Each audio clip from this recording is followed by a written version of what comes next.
Hello बच्चों।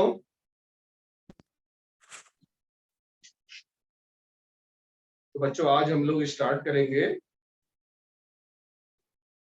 Abnormal colligative properties. Hello अनुकृति, hello अंकित। तो बच्चों आप लोगों ने कॉलिगेटिव प्रॉपर्टीज पढ़ ली हैं और मैंने आप लोगों को बताया था कि कॉलिगेटिव प्रॉपर्टीज वो प्रॉपर्टीज होती हैं जो सॉल्यूट की कंसंट्रेशन पे डिपेंड करे। कंसंट्रेशन का मतलब सॉल्यूट के जो नंबर ऑफ मोल्स हैं उस पे डिपेंड करे। तो हम दो केस बच्चों आज कंसिडर करेंगे। जैसे फर्स्ट केस है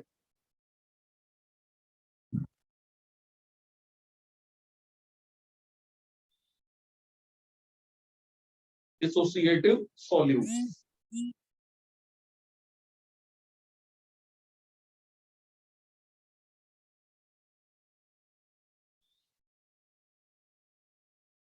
डिसोसिएटिव सॉल्यूट्स बच्चों हम उस सॉल्यूट को कहते हैं जिसको वाटर में डिसॉल्व करने पर, सॉल्यूशन बनाने पर वो आयंस में ब्रेक हो जाए। इन्हें हमने इलेक्ट्रोकेमिस्ट्री में इलेक्ट्रोलाइट के नाम से भी देखा था। इन्हें हम इलेक्ट्रोलाइट्स भी कह सकते हैं।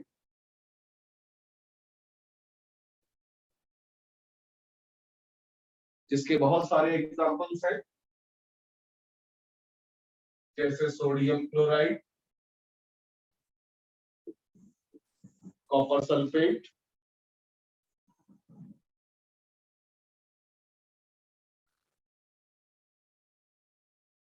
Ammonium phosphate,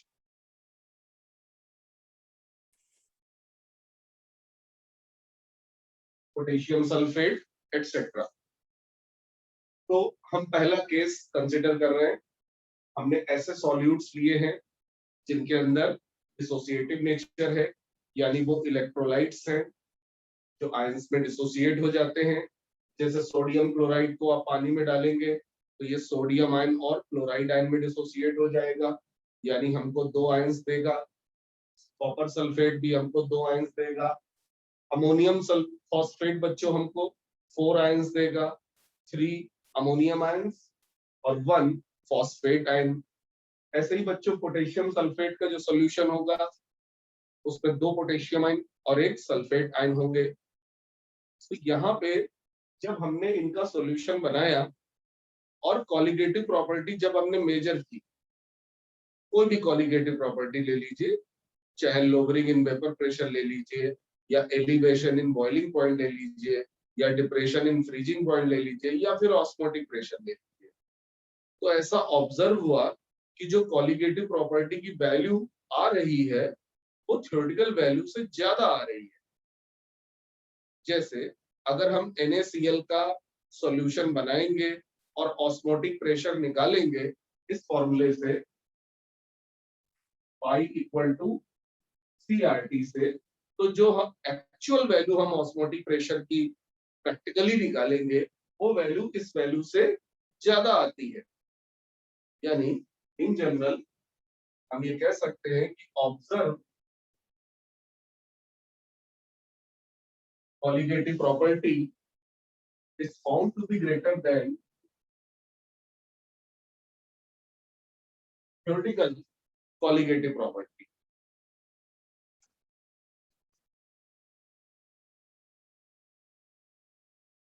observe colligative property का मतलब बच्चों ये है कि एक्सपेरिमेंट करने के बाद हम जो वैल्यू ऑब्जर्व कर रहे हैं, यानी हम ऑब्जर्व कॉलिगेटिव प्रॉपर्टी को एक्सपेरिमेंटल कॉलिगेटिव प्रॉपर्टी भी बोल सकते हैं। ध्यान रखिएगा, दो नाम है, ऑब्जर्व कॉलिगेटिव प्रॉपर्टी बोलो चाहे एक्सपेरिमेंटल कॉलिगेटिव प्रॉपर्टी बोलो, एक ही मीनिंग है। और थ्योरेटिकल कॉलिगेटिव प्रॉपर्टी का मतलब है हम जो फॉर्मूले से वैल्यू निकालें, जैसे पाई का फॉर्मूला CRT था, डेल्टा TB का फॉर्मूला KB इंटू मोलैलिटी था, डेल्टा TF का फॉर्मूला KF इंटू मोलैलिटी था, है ना। और relative lowering in vapour pressure वो मोल फ्रैक्शन ऑफ सॉल्यूट के बराबर था। तो ऑब्जर्व कॉलिगेटिव प्रॉपर्टी क्यों ज्यादा आती है थ्योरेटिकल कॉलिगेटिव प्रॉपर्टी से। आज हम इसी बात को समझते जा रहे हैं। तो देखिए हम आपको इसको बताते हैं वजह। एक्चुअली कॉलिगेटिव प्रॉपर्टी जितनी भी है वो नंबर ऑफ मोल के ऊपर डिपेंड करती है। Number of mole of solute पे डिपेंड करती है, क्योंकि इसी number of mole of solute से हम कंसेंट्रेशन निकालते हैं। जैसे ऑस्मोटिक प्रेशर का जो फॉर्मूला है pi equal to C R T, उसमें सी का फॉर्मूला होता है एन बाई बी। ठीक है। या जैसे हम लोग डेल्टा टी भी निकालते हैं तो उसमें मोलैलिटी आता है, मोलैलिटी भी number of mole of solute पे डिपेंड करता है। तो होता क्या है, जब हम इन सॉल्यूट्स का सॉल्यूशन बनाते हैं तो ये आयनाइज हो जाते हैं, और आयनाइज होके ये नंबर ऑफ मोल इंक्रीज कर देते हैं। मतलब जैसे हमने NaCl लिया, NaCl, और हमने सपोज 1 मोल NaCl लिया, लेकिन ये जो 1 मोल NaCl है जब इसको पानी में डिसॉल्व कर देंगे तो ये हमको 2 मोल आयंस देगा। यानी जो नंबर ऑफ मोल है वो डबल हो गए हैं। 1 मोल NaCl ये जब सॉल्यूशन बनाएगा तो हमको 2 मोल आयंस देगा। ऐसे ही पोटेशियम सल्फेट की बात करें तो अगर 1 मोल पोटेशियम सल्फेट लेते हैं तो हमको 3 मोल आयंस के मिलते हैं, 2 मोल पोटेशियम आयन और 1 मोल सल्फेट आयन। यानी ये वो सॉल्यूट्स हैं जिनको पानी में डिसॉल्व करके जब हम सॉल्यूशन बनाते हैं तो वहां पे नंबर ऑफ मोल इंक्रीज कर जाते हैं, जिसे हम N से डिनोट करते हैं। तो सिंस डिसोसिएशन के होने से नंबर ऑफ मोल इंक्रीज कर जाते हैं, तो इससे जो कॉलिगेटिव प्रॉपर्टी की वैल्यू ऑब्जर्व होती है वो ज्यादा होती है। यानी जब भी हम कंपैरिजन करेंगे, जब भी हम कंपैरिजन करेंगे एक ऐसे सॉल्यूट का जो डिसोसिएटिव नहीं है जैसे ग्लूकोज, और एक ऐसे सॉल्यूट का जो डिसोसिएटिव है, तो उस केस में जो नॉन डिसोसिएटिव सॉल्यूट है उसकी कॉलिगेटिव प्रॉपर्टी कम आएगी, और जो डिसोसिएटिव सॉल्यूट है उसकी कॉलिगेटिव प्रॉपर्टी ज्यादा आएगी।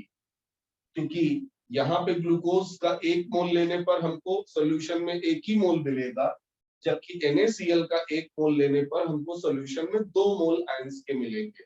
यानी नंबर ऑफ मोल NaCl के सॉल्यूशन में सॉल्यूट पार्टिकल के ज्यादा आएंगे, और इसी से कॉलिगेटिव प्रॉपर्टी की वैल्यू भी ज्यादा आएगी। तो ऐसे में फिर हम इस केस को कह देते हैं एबनॉर्मल कॉलिगेटिव प्रॉपर्टी। मतलब यहाँ पे जो ऑस्मोटिक प्रेशर बच्चों निकलेगा NaCl के केस में, वो ऑस्मोटिक प्रेशर CRT के बराबर नहीं होगा, बल्कि इससे कुछ ज्यादा होगा। कितना ज्यादा होगा वो अभी कैलकुलेट करना सिखाएंगे। पहले ये बताइए, ये बात आपको समझ में आई कि नहीं समझ में आई कि डिसोसिएटिव सॉल्यूट लेने पर जो ऑब्जर्व कॉलिगेटिव प्रॉपर्टी है वो थ्योरेटिकल कॉलिगेटिव प्रॉपर्टी से ज्यादा आती है। बोलो बच्चों, ये बात समझ में आई?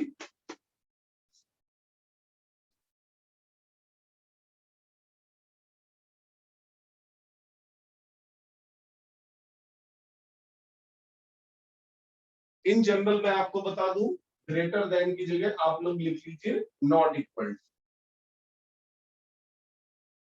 अच्छा, दियांशी कह रही है सर प्लीज रिपीट। चलिए रिपीट कर देता हूं, ध्यान से सुनिए।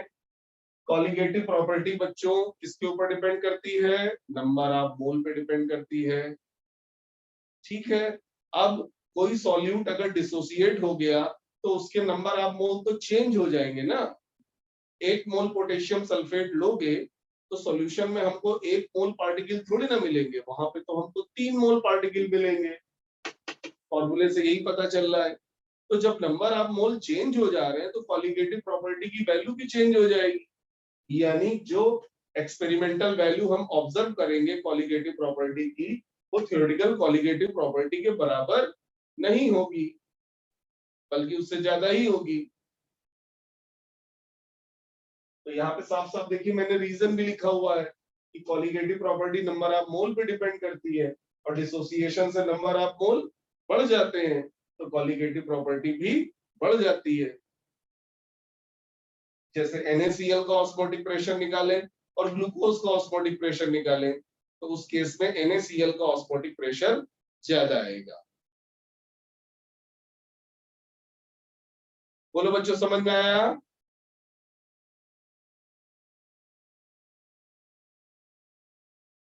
चलिए अब हम लोग इसी डिस्कशन को आगे बढ़ाते हैं। तो ये बात यहाँ पे क्लियर हो चुकी है कि ऑब्जर्व कॉलिगेटिव प्रॉपर्टी और थ्योरेटिकल कॉलिगेटिव प्रॉपर्टी बराबर नहीं होंगे। तो हम एक काम करते हैं, इसको बराबर करने के लिए हम एक फैक्टर से मल्टीप्लाई करते हैं।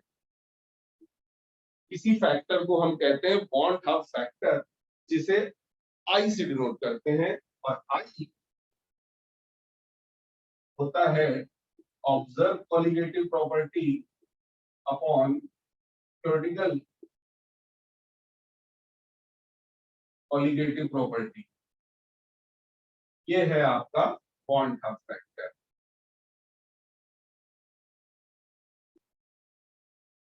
तो आप डिफाइन कर सकते हैं कि what is bond half factor. तो आप कहेंगे bond half factor is the ratio between observe colligative property and theoretical colligative property.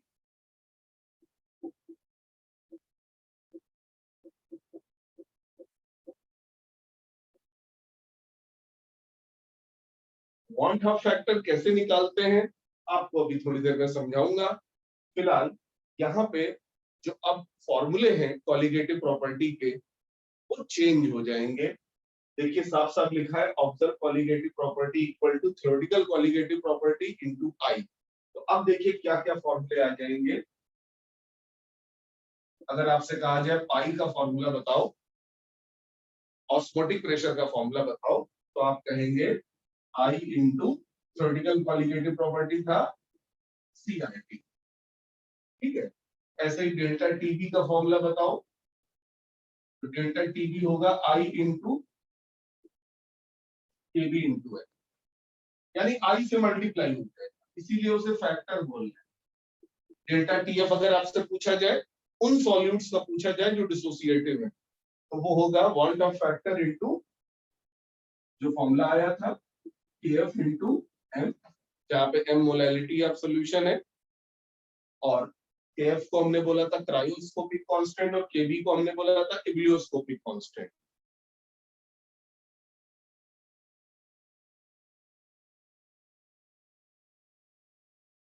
ठीक है बच्चों, और चौथी कॉलिगेटिव प्रॉपर्टी थी लोअरिंग इन वेपर प्रेशर।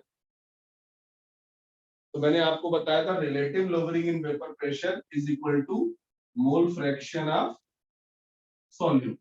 तो अगर लोअरिंग इन वेपर प्रेशर निकालना है तो वो बराबर होगा मोल fraction of solute into P not, और इसी में हम लोग आई से मल्टीप्लाई कर देंगे तो ये आ जाएगा हमारा lowering in vapour pressure. P naught था vapour pressure of pure solvent, यानी जो पुराने फॉर्मूले थे उन सब में बॉन्ड ऑफ फैक्टर से मल्टीप्लाई हो जाएगा अगर हम डिसोसिएटिव सॉल्यूट्स की कॉलिगेटिव प्रॉपर्टी मेजर करेंगे। तो पहले तो आप ये चारों फॉर्मूले लिख लीजिए।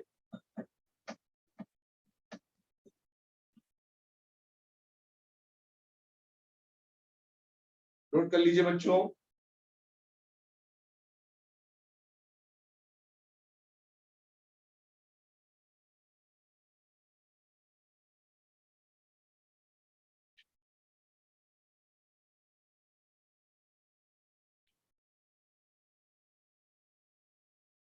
और बताइए सब लोग कि फॉर डिसोसिएशन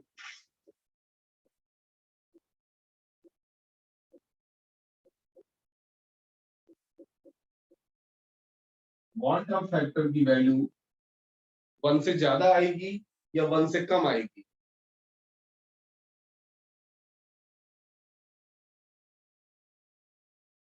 डिसोसिएशन के केस में बॉन्ड ऑफ फैक्टर की वैल्यू 1 से ज्यादा आएगी। बिल्कुल सही अपूर्वा, लेस नहीं मोर। अभी आपको बताया था डिसोसिएशन के केस में कॉलिगेटिव प्रॉपर्टी की वैल्यू थ्योरेटिकल कॉलिगेटिव प्रॉपर्टी से ज्यादा होती है, तो जब आप रेशियो निकालोगे तो 1 से बड़ा आएगा।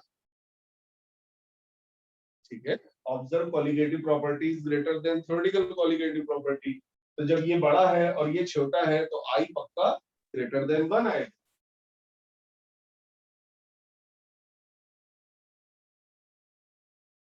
ठीक है, और अभी थोड़ी देर बाद हम आपको सेकंड केस भी बताएंगे, एसोसिएशन। एसोसिएशन में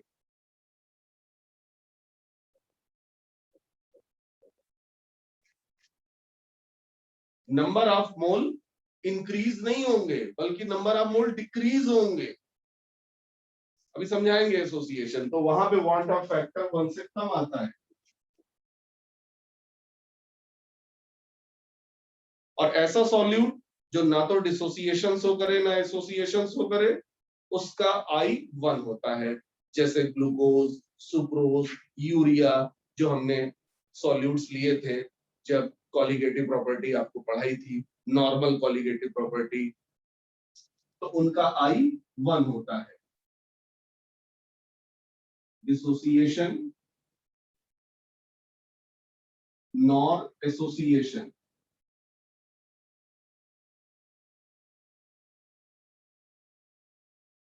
तो वहां पे वांट ऑफ फैक्टर लिख लीजिए 1। तो यानी ये फॉर्मूले बच्चों जनरल फॉर्मूले, इधर देखिए ध्यान से, बात में नोट करिएगा। अगर आपको ग्लूकोज का ऑस्मोटिक प्रेशर निकालना पड़े तो आई इक्वल टू 1 रखेंगे, तो देखिए वही फॉर्मूला आ जाएगा, पाई इक्वल टू सीआरटी। अगर आपको यूरिया का एलिवेशन इन बॉइलिंग पॉइंट निकालना पड़े तो यूरिया वही सॉल्यूट है, नाइदर डिसोसिएशन नॉर एसोसिएशन, तो आई इक्वल टू 1 रख देंगे, तो बच्चों वही पुराना फॉर्मूला आ जाएगा, डेल्टा टीबी बराबर केबी इंटू एफ। ठीक है, तो 3 तरह के सॉल्यूट्स बच्चों होते हैं। ये वाला केस हमने पहले ही डिस्कस कर लिया था, जो नॉर्मल कॉलिगेटिव प्रॉपर्टी में पढ़ाया था। आज हम 2 केस डिस्कस करेंगे, पहले डिसोसिएशन और दूसरा एसोसिएशन। डिसोसिएशन में वांट ऑफ फैक्टर 1 से बड़ा आता है और एसोसिएशन में वांट ऑफ फैक्टर 1 से छोटा आता है, और इन दोनों को हम प्रूव करने जा रहे हैं। ठीक है, लेकिन उसके पहले हम वांट ऑफ फैक्टर का एक और आपको फॉर्मूला बताएंगे और उसको डिराइव भी करके दिखाएंगे। तो देखिए, कॉलिगेटिव प्रॉपर्टी नंबर ऑफ मोल के डायरेक्टली प्रोपोर्शनल होती है, और नंबर ऑफ मोल आप सब जानते हैं मॉलिक्यूलर वेट का इनवर्सली प्रोपोर्शनल होता है ना। नंबर ऑफ मोल का फॉर्मूला होता है वेट अपॉन मॉलिक्यूलर वेट, तो सीपी नंबर ऑफ मोल के डायरेक्टली प्रोपोर्शनल है और number of mole molecular weight का इनवर्सली प्रोपोर्शनल है। यानी एक बात तो समझ में आ गई कि CP is inversely proportional to index, तो इसका मतलब वांट ऑफ फैक्टर जिसे हमने बोला था CP experimental upon CP theoretical,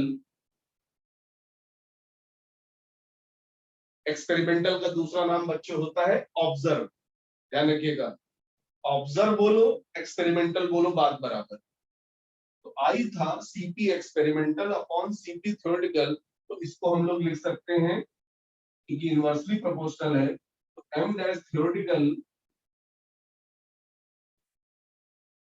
upon M dash experimental.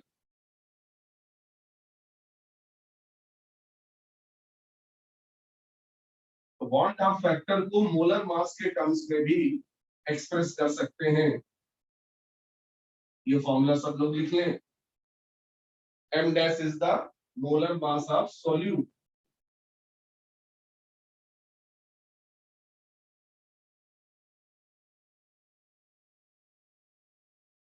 चलिए नोट कर लीजिए सब लोग। ये बच्चों समझ में आया कि नहीं समझ में आया? CP experimental upon CP theoretical, ये हो जाएगा M dash theoretical upon M dash experimental, क्योंकि सीपी मॉलिक्यूलर वेट का इनवर्सली प्रोपोर्शनल है।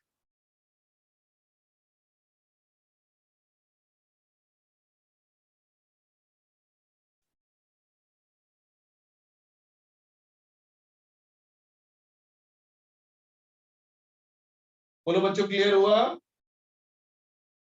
नवनीत, शरद, अनिमेश बताइए।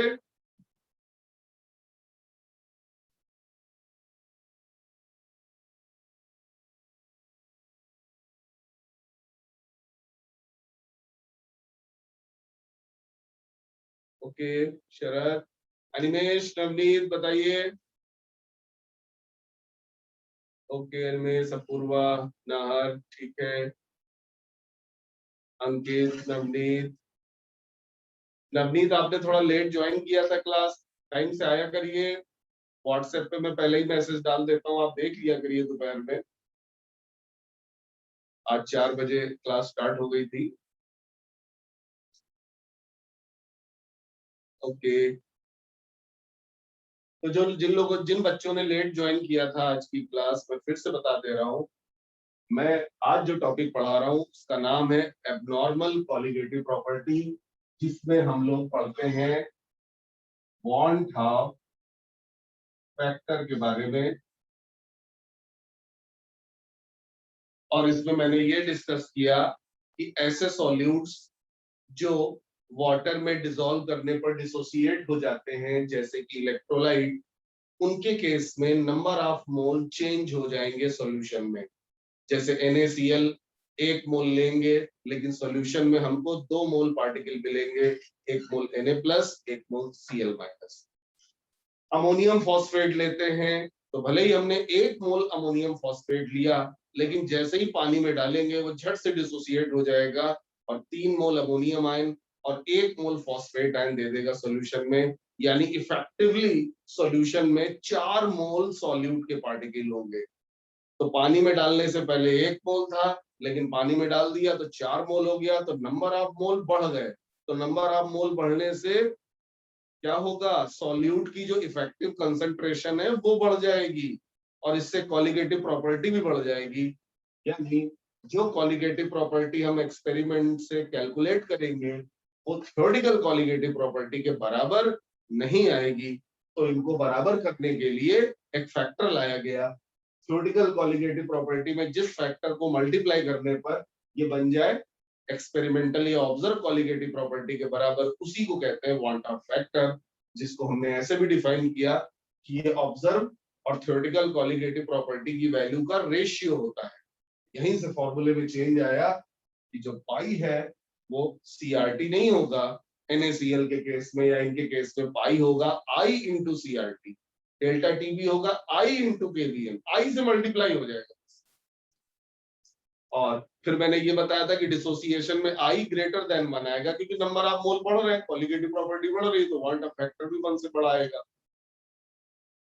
चलिए, अब मैं बच्चों आपको बताने जा रहा हूं कि वांट ऑफ फैक्टर कैलकुलेट कैसे करते हैं। तो देखिए, वांट ऑफ फैक्टर का सीधा सा फॉर्मूला है, सब लोग लिख ले वांट ऑफ फैक्टर का formula. Van't Hoff factor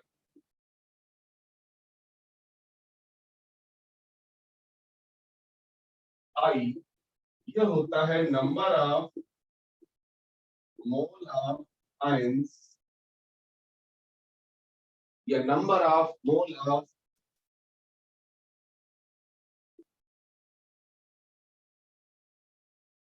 particles after dissociation when initial mole was taken as unity। तो ये है बच्चों वांट ऑफ फैक्टर की डेफिनेशन, बोलो चाहे फॉर्मूला बोलो, लिख लीजिए सब लोग। I is the number of mole of solute particles after dissociation, जबकि इनिशियल मोल लिए गए थे 1 के बराबर। हम इसी फॉर्मूले से वांट ऑफ फैक्टर का फॉर्मूला या डेरिवेशन डिराइव करेंगे।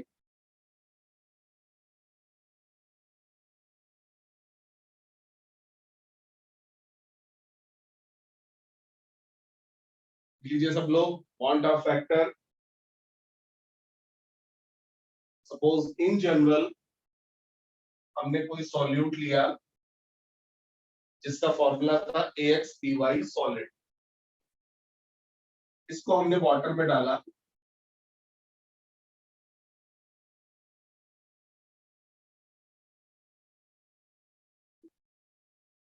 बच्चों वाटर में जब ये डिसॉल्व होगा तो A Y प्लस के X मोल देगा,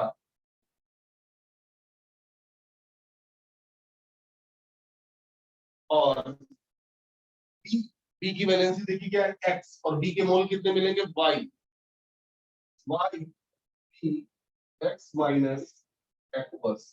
तो बच्चों इस तरह से डिसोसिएशन होगा इस इलेक्ट्रोलाइट का वाटर पे।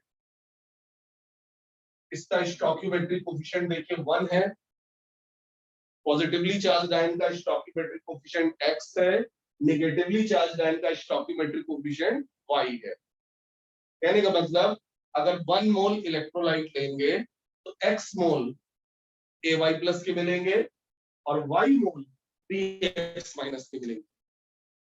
तो इनिशियल मोल क्वेश्चन में डेफिनेशन में बोला गया है, इनिशियल मोल आप 1 लीजिए, आयंस के तो 0 0 होंगे, फाइनल मोल ये बच्चों डिपेंड करेगा इस इलेक्ट्रोलाइट की डिग्री ऑफ डिसोसिएशन पे। अब देखिए यहाँ पे एक टर्म आ रहा है डिग्री ऑफ डिसोसिएशन, तो डिग्री ऑफ डिसोसिएशन में आपको पहले थोड़ा समझा देता हूं। डिग्री ऑफ डिसोसिएशन का मतलब है कि कोई सब्सटेंस कितना डिसोसिएट होने की पावर रख रहा है, इसे हम लोग अल्फा से डिनोट करते हैं, डिग्री ऑफ डिसोसिएशन। इसे हम लोग आइडियली अल्फा से डिनोट करते हैं, और ये होता है बच्चों X/N, जहां पे X है मोल डिसोसिएटेड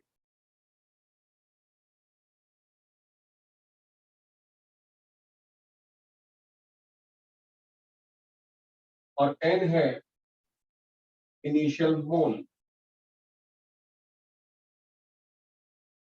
यानी N मोल लेने पर X मोल डिसोसिएट हो रहे हैं, तो उसी का रेशियो डिग्री ऑफ डिसोसिएशन होगा। ठीक है बच्चों। अब अगर इनिशियल मोल 1 है, इफ N इक्वल टू 1, तो X इक्वल टू बच्चों कितना आ जाएगा अल्फा के बराबर। यानी अगर हम इनिशियल मोल 1 ले लें तो कितने मोल डिसोसिएट होंगे अल्फा, तो बचेंगे कितने 1 माइनस अल्फा। तो अगर हमने 1 मोल इलेक्ट्रोलाइट लिया था, डिसोसिएटिव सॉल्यूट लिया था, तो फाइनली उसके कितने मोल बचेंगे 1 माइनस अल्फा, क्योंकि अल्फा मोल डिसोसिएट हो रहे हैं। ये देखिए X इक्वल टू अल्फा, ये हमारा फॉर्मूला है डिग्री ऑफ डिसोसिएशन का, X/N। बोलो बच्चों, ये बात क्लियर हुई? नोट भी कर लीजिए।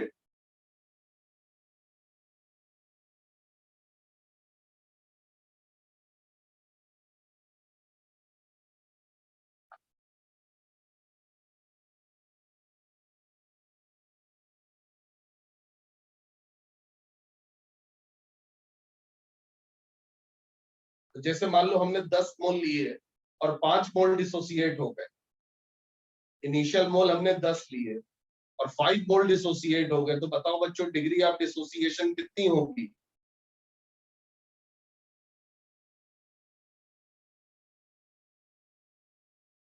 इनिशियल मोल हमने 10 लिए और 5 मोल रिएक्ट कर गए, डिसोसिएट कर गए, तो डिग्री ऑफ डिसोसिएशन कितनी होगी?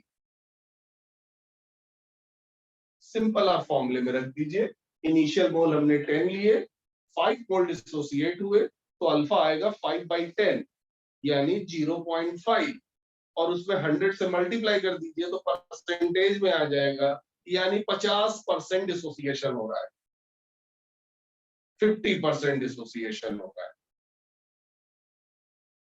ठीक है।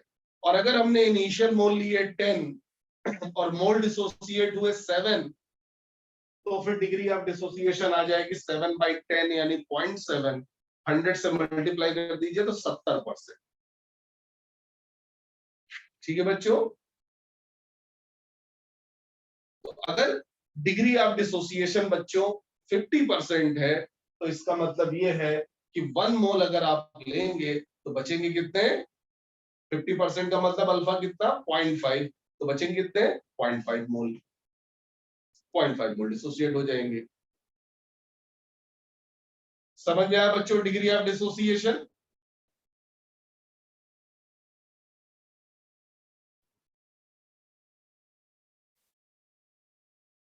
और एक चीज और बच्चों, ये तो आपका वीक इलेक्ट्रोलाइट है, ये तो आपका वीक इलेक्ट्रोलाइट है, तभी देखिए मैंने इक्विलिब्रियम का साइन लगाया है। सोचो अगर स्ट्रॉन्ग इलेक्ट्रोलाइट होता, तो जो स्ट्रॉन्ग इलेक्ट्रोलाइट होते हैं बच्चों वो पूरा पूरा डिसोसिएट होते हैं, मतलब कुछ भी नहीं बचता है। पूरा पूरा डिसोसिएट होने का मतलब है अगर 10 मोल लिए हैं तो एक्स भी 10 आएगा, यानी स्ट्रॉन्ग इलेक्ट्रोलाइट का जो अल्फा होता है वो 1 होता है। 1 का मतलब 100% डिसोसिएशन। तो ध्यान रखिएगा, स्ट्रॉन्ग इलेक्ट्रोलाइट का मतलब जिसका डिग्री ऑफ डिसोसिएशन 100% हो, मतलब आपने जितने मोल लिए हैं सारे के सारे डिसोसिएट हो जाए, कुछ भी ना बचे। लेकिन बच्चों स्ट्रॉन्ग इलेक्ट्रोलाइट तो एक कह सकते हैं कि इमेजिनेशन है, एक काल्पनिक बात है। बहुत कम ऐसे इलेक्ट्रोलाइट होते हैं जो 100% डिसोसिएट होते हैं। नॉर्मली अगर स्ट्रॉन्ग इलेक्ट्रोलाइट भी है, प्रैक्टिकली अगर बात करें तो 90% 95% डिसोसिएट होता है। ये अलग बात है, साइंस में अप्रोक्सीमेशन ले ली जाती है कि भैया 95% डिसोसिएट हो रहा है, अरे बहुत हो रहा है, चलो उसको 100% मान लो। ठीक है बच्चों, चलिए आगे बढ़ते हैं। तो बताइए ये जो AY+ है इसके कितने मोल बनेंगे इक्विलिब्रियम पे, यानी finally?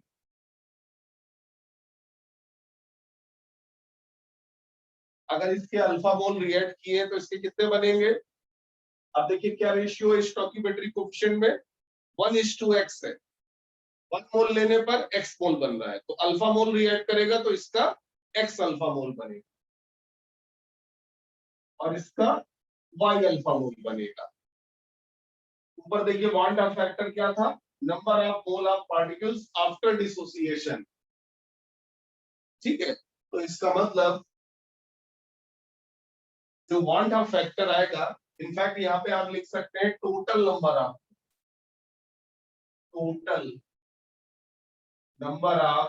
Mole of particles after dissociation. तो total number of mole of particle कितने आएंगे? एक्स अल्फा, वाई अल्फा, और ये भी तो बचा है, इन तीनों को जोड़ दीजिए तो आई का फॉर्मूला आएगा 1 minus alpha plus X alpha plus Y alpha. तो ये आप फॉर्मूला ये आप कर सकते हैं। अल्फा बच्चों क्वेश्चन में दिया होगा, सॉल्यूट का फॉर्मूला बच्चों दिया होगा, और ये फॉर्मूला लगा के आप आराम से बॉन्ड ऑफ फैक्टर निकाल लेंगे और कॉलिगेटिव प्रॉपर्टी मल्टीप्लाई करके एक्चुअल कॉलिगेटिव प्रॉपर्टी निकाल। यहाँ पे वो बात जरूर मेंशन कर ले कि फॉर स्ट्रॉन्ग इलेक्ट्रोलाइट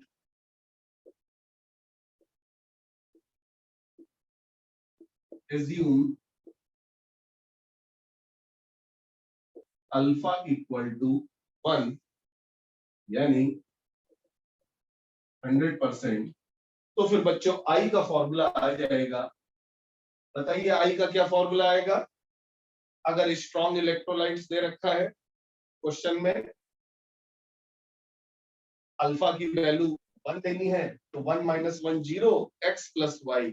तो बच्चों आई जो आएगा एक्स प्लस वाई के बराबर आएगा। यस, यानी टोटल नंबर ऑफ आयंस के बराबर है। भाई एक्स क्या है? Number of positively charged ion, और वाई क्या है? Number of negatively charged ion.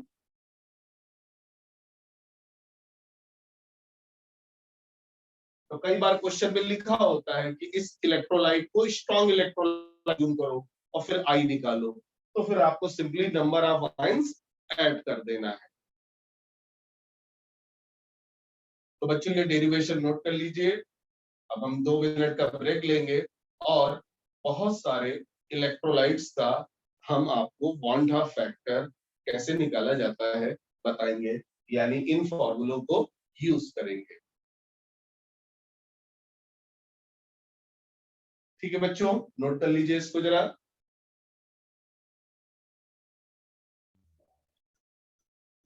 Sir और जर याद कर लीजिए। 1 यानी कि हाँ बोलो।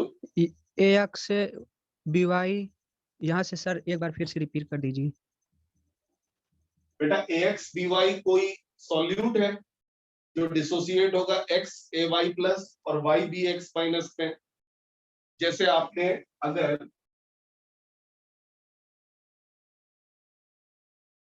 K2SO4 लिया,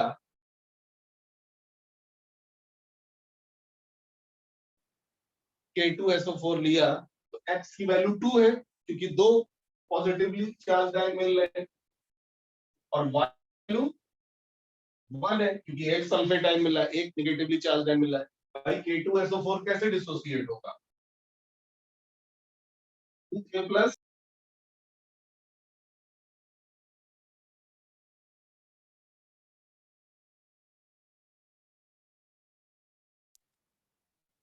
तो वही चीज यहाँ पे हुई है कि ax by है तो x ay प्लस दे रहा है, y bx माइनस दे रहा है। अब इसके अल्फा मोल डिसोसिएट हुए तो बचे कितने? 1 माइनस अल्फा। तो इनके बनेंगे कितने? x अल्फा और y अल्फा। तो फिर हमने सबको जोड़ दिया और क्वांटम फैक्टर निकाल लिया। अभी हम देंगे एग्जांपल तो आपको समझ में आएगा। पहले आप फॉर्मूले लिख लो और इसको याद कर लो। जब एग्जांपल कराएंगे तब क्लियर होगा। ठीक है, चलिए 2 मिनट का ब्रेक लेते हैं, फिर इसके बाद मैं एग्जांपल डिस्कस करूंगा।